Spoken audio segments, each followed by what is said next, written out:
been a busy year for Villagers. They've been championed up and down the country after the release of critically acclaimed debut album Becoming a Jackal, and now they are about to set off on a European tour. The band is the brainchild of songwriter and performer Conor J who I managed to catch up with in Brighton. So this is basically the beginning of the new UK tour. Are you looking forward to it? Yeah, for sure. I'm excited. It's going to be a good time. Do you enjoy performing live? Yeah, if I didn't enjoy performing live, I don't think I'd do it. So, yeah.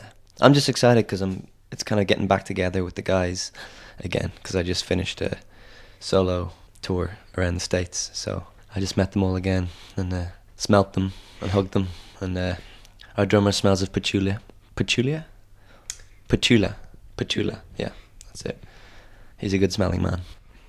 Are there any places in particular that you're looking forward to revisiting or maybe seeing for the first time? Well, I've never played in Lancaster and we've never played in Sheffield. I played in Sheffield actually in my previous band, The Immediate, so that'll be like a revisiting of sorts. Yeah, no, I'm looking forward to all of them really, you know. People have sort of been obviously listening to the album and getting tickets for the show, and we're going to turn up with our big smiley heads and play our songs, and it'll be a good time. How was performing in the US? Was it any different? Well, I don't know, for me, like with the US, it's kind of like every new city you go to is almost like a different country from the last city, because it's such a big place that there's just these completely different attitudes in different places. And yeah, as a whole, I've just experienced incredibly diverse kinds of audiences in the States completely, so it's hard to sort of unify them. When you write a song, is there a certain process that you go through? Is there a process? Well, yeah, I mean, yeah, there's a process, but it's different every time, I think. I don't know, it's kind of like if you start trying to do the same thing twice, it just never works. So I always feel like you have to kind of come at things from the opposite direction most of the time.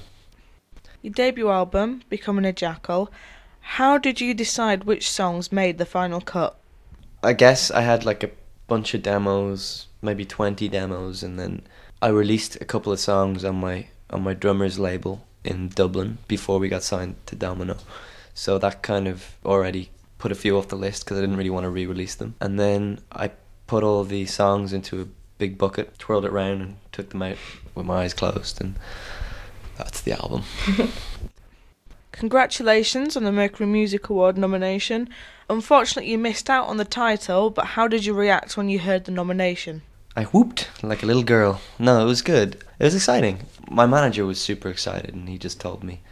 And I was like, wow, that's weird. I feel like I'm entering into the television that I used to watch when I was a child or something. I don't know. It was very surreal. It was an honor and it was bizarre, and it didn't really feel like, you know, it's not to be taken too seriously. It was a fun night. Are you a fan of the other nominees?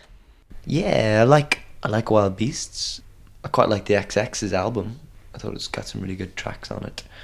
I think Paul Weller will always be a genius. I haven't heard the recent album, but I used to be obsessed with the Jam and stuff, and I'm sure it's cool. I heard one really weird trippy single from it recently, which sort of restored my faith. I heard today that you're also nominated for a Q Award for Breakthrough Artist. With this growing popularity, what would you like to see happen for Villagers in the next year? I don't know. I kind of feel like we've already. I don't really have any sort of ideas of these prizes and all that kind of awards and all that stuff. You know, that's exciting and everything, but it kind of feels like disconnected from my personal experience of stuff. So I kind of feel like we just have lots of little plans. I'm not going to sort of have some massive, gigantic plan of some sort of world domination vibe. I'm just going to keep writing and singing, performing, playing, and it's a very dull answer, but it's true, so can't argue with that. Well, thank you for your time, but before I leave, are there any plans for the next album yet? Yeah, there's lots of songs sort of coming, which is strange because I'm so busy kind of travelling. We're playing one at the moment live, and I've got another one which I just finished. I'm going to play it for the first time tonight. Probably forget all the words, but who cares?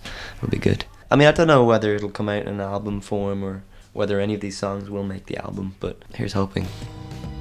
If you want to find out more about Villagers, visit www.wearevillagers.com for the latest updates. But now it's goodbye from me and goodbye from Conor. Bye bye.